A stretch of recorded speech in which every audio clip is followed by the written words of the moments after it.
أعوذ بالله من الشيطان الرجيم بسم الله الرحمن الرحيم رب اشرح لي صدري ويسر لي أمري واحلل عقدة من لساني يفقه قولي.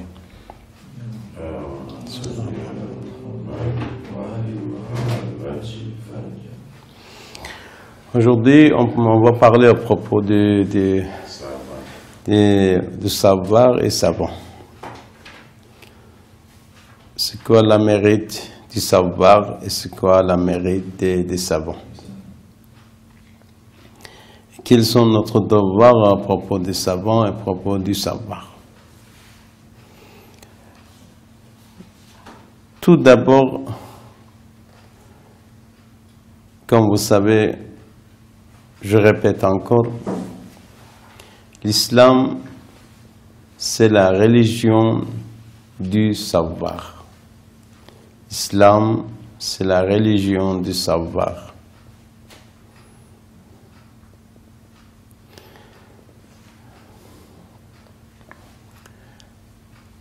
Le premier verset et le premier mot du Coran qui est révélé au saint prophète lui demande de réciter, de lire Iqra. Iqra. Iqra, c'est-à-dire lire. Le premier mot.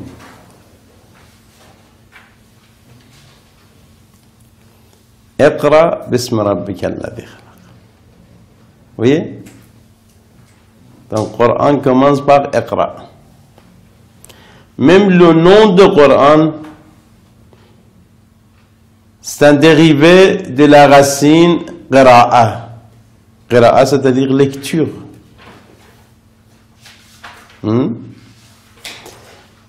Donc,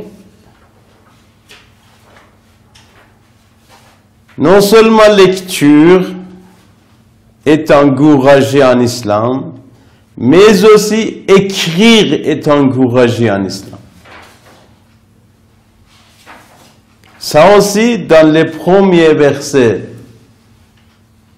Et pour la première fois, dans la première révélation, qu'on parle de la lecture et de la plume. Iqra, bismi rabbika alladhi khalaq. Iqra, lis. Il vient de lecture.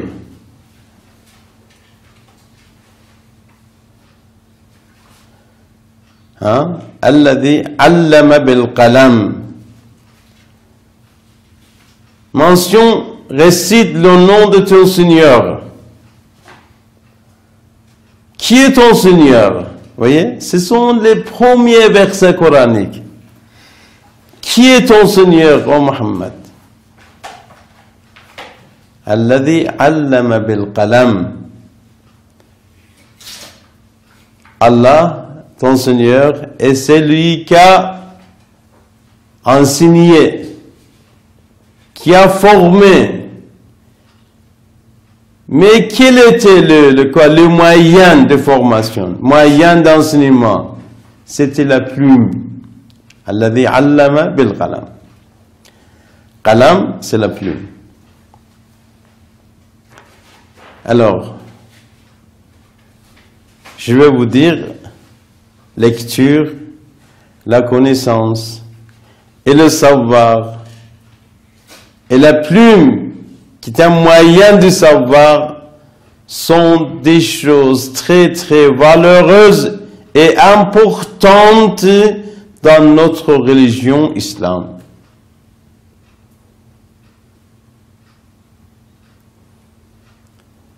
Je vous donne un autre verset coranique. Bismillahirrahmanirrahim. Noun wal qalami wa ma yasturun. Voilà.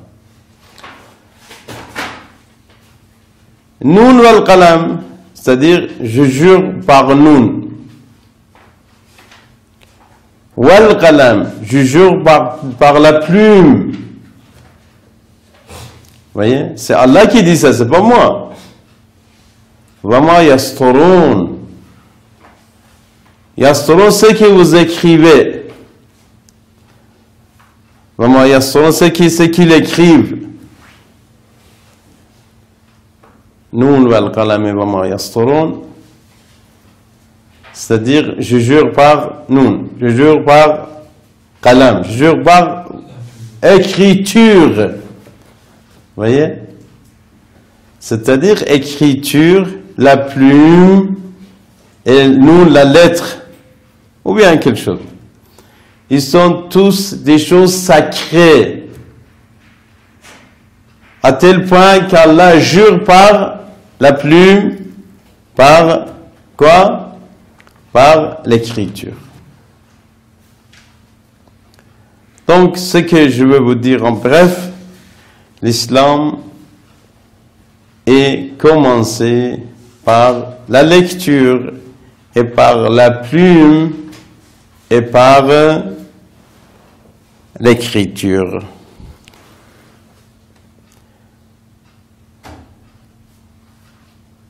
Lecture, écriture, la plume.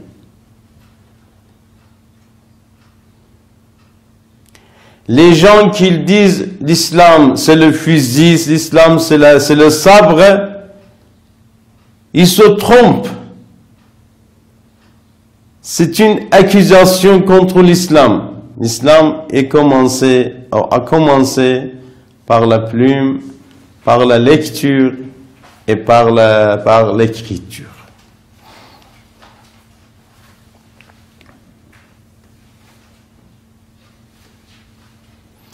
Voilà, c'est la première chose. Et deuxième chose, comme je vous ai dit autrefois, le saint prophète sallallahu alayhi wa sallam, il a sacrifié sa vie,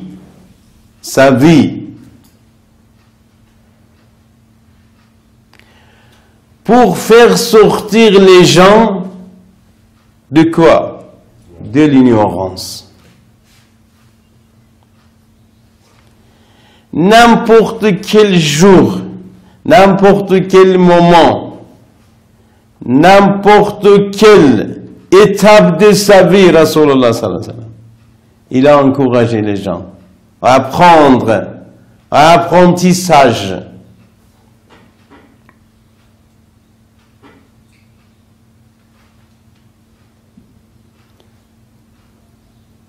Et lui-même, non seulement en parole, même en action, il était toujours avec les savants.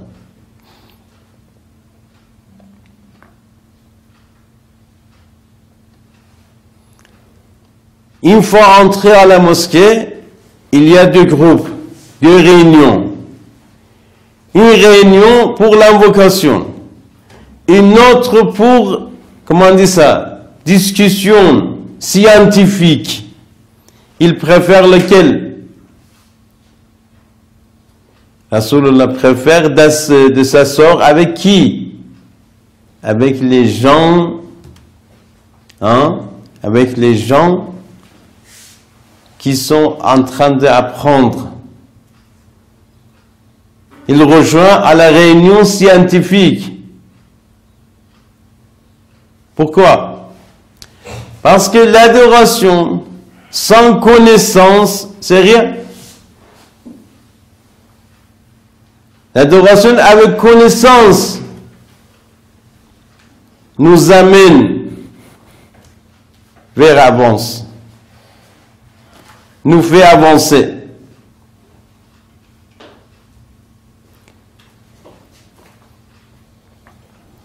Et réflexion dans l'islam. Selon Rasulullah sallallahu alayhi wa sallam,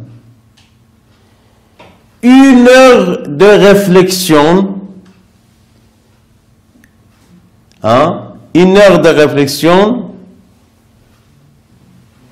vaut mieux que 70 ans d'adoration. Une heure de réflexion vaut mieux que 70 ans d'adoration sans réflexion, sans savoir. Vous voyez?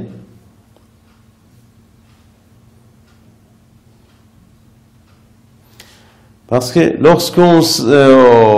lorsqu'on apprend, lorsqu'on réfléchit, on prend la décision, on marche selon le savoir, on marche consciemment, on avance consciemment. Mais lorsqu'on fait adoration sans savoir, on marche aveuglement.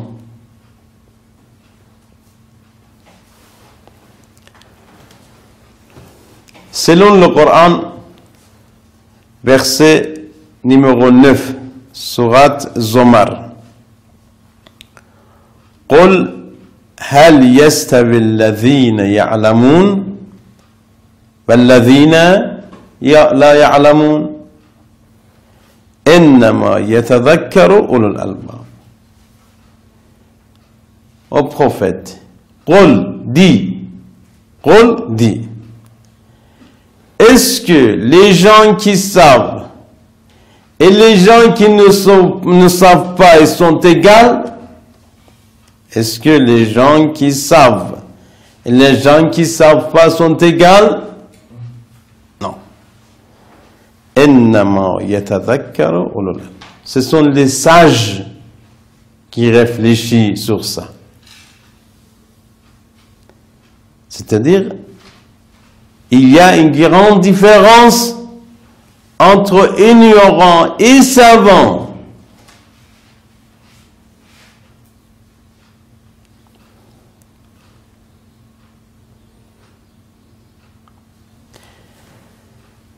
Je vous donne un exemple.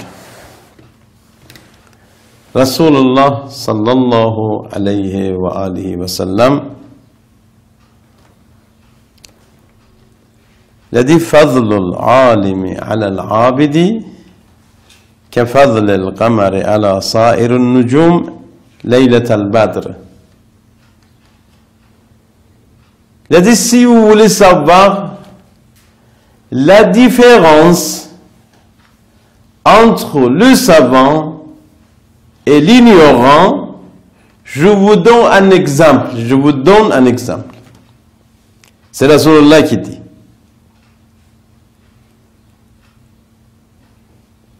Regardez la nuit où ce qu'il y a la pleine lune.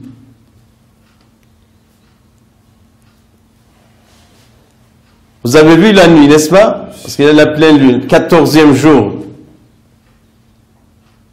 du mois lunaire.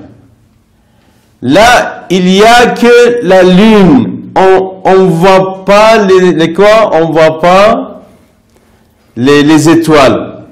Hein? Pourquoi on voit pas les étoiles?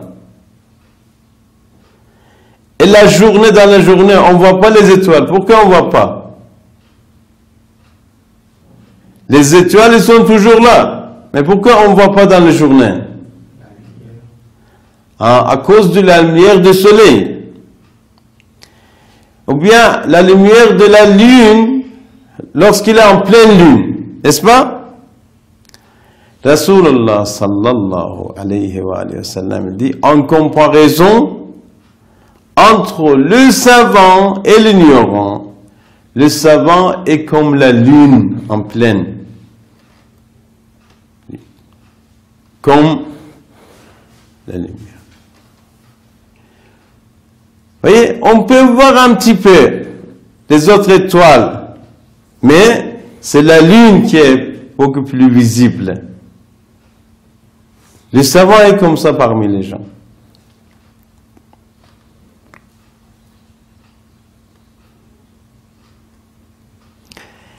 Et après il dit, moi, c'est Rasulullah qui dit, j'ai demandé au archange Gabriel, Jibraïl, je lui ai demandé. Je dis, tu sais, il y a Jibraïl,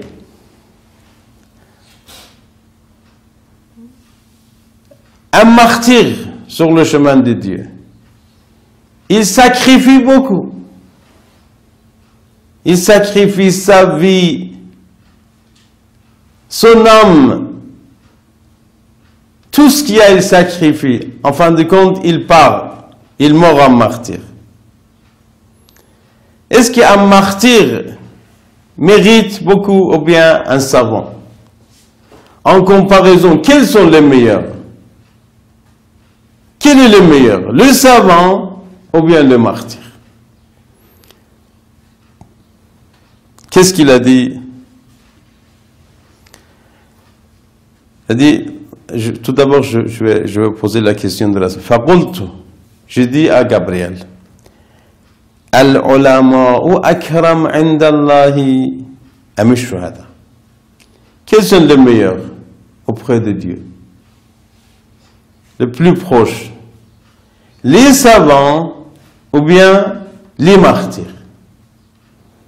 Qu'est-ce qu'il a dit là? Faqala, c'est Jibril qui a dit. C'est pas notre Jibril là, c'est l'autre Jibril. Al-alim al-wahidu akramu ala Allahi min alf shahid. Al-alim al-wahid, un savant, vaut mieux ala Allah, pour Allah, min alf shahidin, de 1000 martyrs.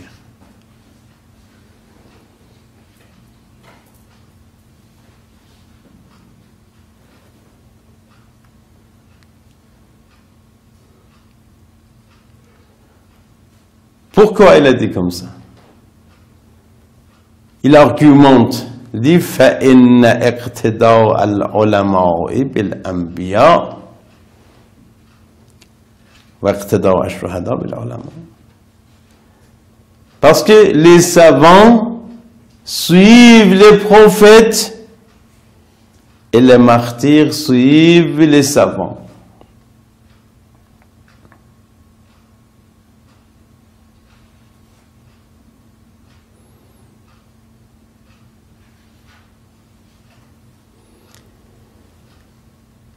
Donc, ilm, c'est qu'on dit ilm dans l'islam, le savoir, c'est la clé de tous les problèmes. La clé de tous les problèmes. On ne parle pas de n'importe quoi.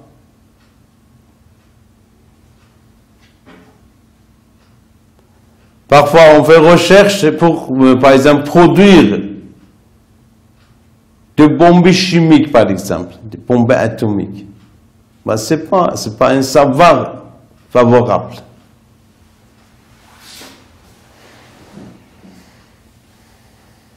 Un physicien peut être en service de la science et de son peuple.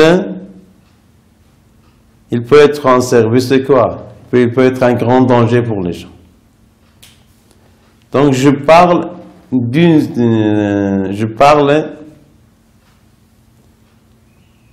connaissance ou bien d'une science positive. Je ne parle pas de n'importe quoi. Parfois on dit oui, ça, bon.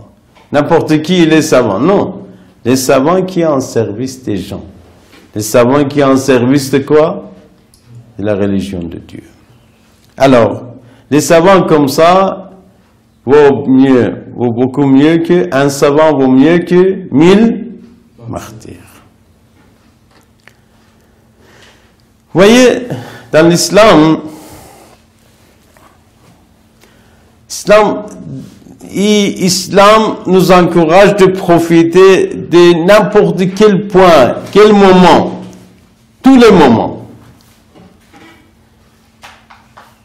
Même on doit orienter nos yeux, nos regards. Il dit, lorsque vous allez à la Mecque, regardez la Mecque, Kaaba. Parce que regardez Kaaba, donc c'est favorable. Lorsque vous êtes chez les parents, regardez le visage des parents, amicalement.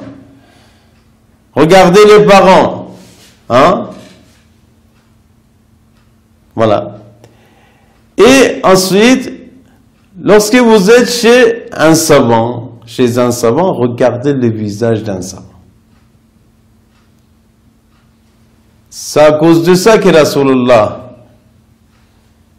a dit, regarder le visage d'Ali est une adoration. Vous voyez? Parce qu'Ali, c'est le grand savant en islam. Ana madinatul ilm wa aliyun babuha. Je suis la cité du savoir. Ali en est quoi? La porte ou bien le portail.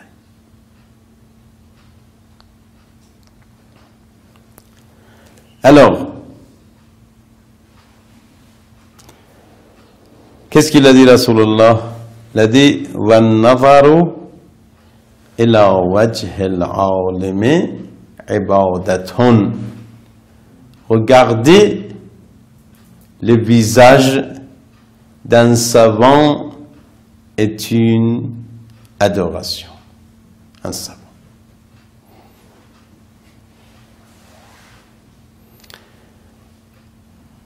Je vais vous donner un autre exemple, un autre hadith. النظر إلى وجه العالم خير لك من عتق ألف رقبة. Raqaba, c'est-à-dire le cou, ici. Mais deuxième sens, c'est esclave. Regardez le visage d'un savant vaut mieux que affranchir 1000 esclaves.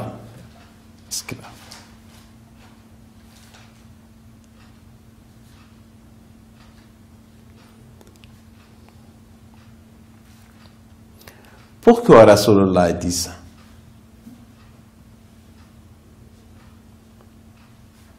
Alors, pourquoi il a dit ça? Libérer les gens, c'est très important. Oui, c'est très important. Très conseillé aussi dans l'islam.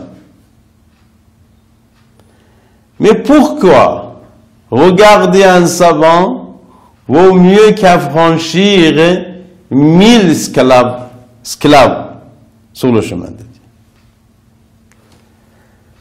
C'est parce que avec un savant, on peut libérer les âmes de l'homme.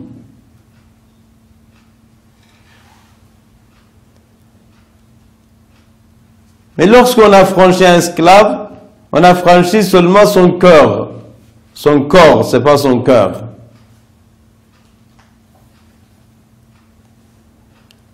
On a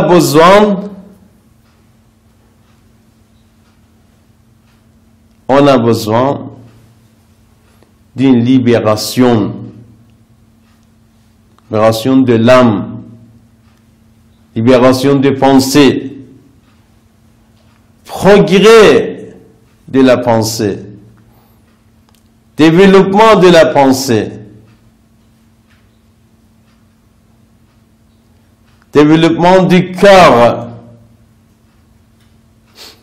Si on fait ça, développement de corps, c'est-à-dire libération de corps, ce sera fait. C'est normal.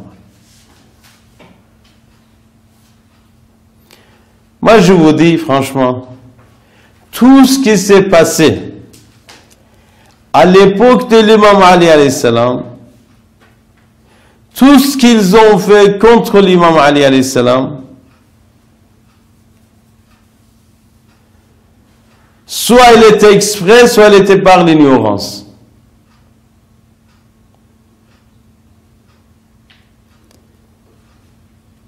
Parce que les gens, Bani Umayyad, des enfants d'Umayyad, Muawiyah et ses partisans, ils savaient quoi faire contre l'imam Ali. Mais pourquoi les gens ils n'ont pas suivi l'imam Ali? Ils ont suivi parfois Muawiyah. C'est à cause de l'ignorance. À cause de l'ignorance.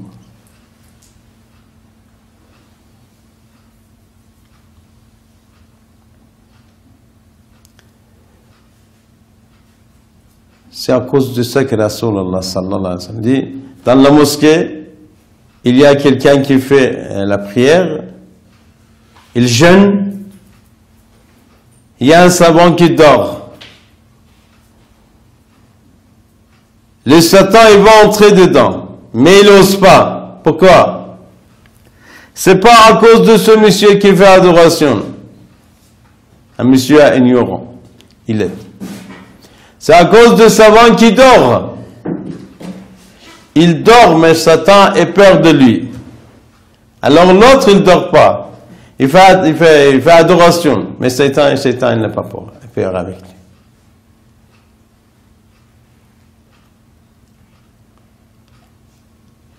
Vous voyez, il y a un livre qui s'appelle Protocole des sages séons. Protocole des sages sionistes. Ce sont les sionistes qui ont fait ça. Il y a à peu près 24 protocoles. Programmation pour détruire le monde chrétien et musulman. Ça, c'est interdit en Europe.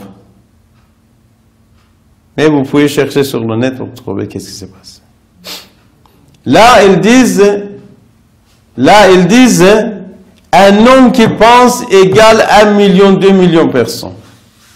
Donc, on ne doit pas laisser les gens comme ça. C'est-à-dire, les gens qui savent, ils pensent. C'est avec connaissance, avec la science qu'on pense. Réflexion vient avec quoi? Pensée vient avec quoi? Avec la science et la connaissance. Mais lorsqu'on est ignorant, c'est pour cela qu'ils ont peur de quoi? Qu'on soit savant, qu'on apprend quelque chose. Alors, l'islam est tout contraire. Il dit, apprenez. Même s'il est loin, je vais expliquer, Inch'Allah, à la prochaine fois. Wassalamu alaikum wa rahmatullahi wa barakatuh.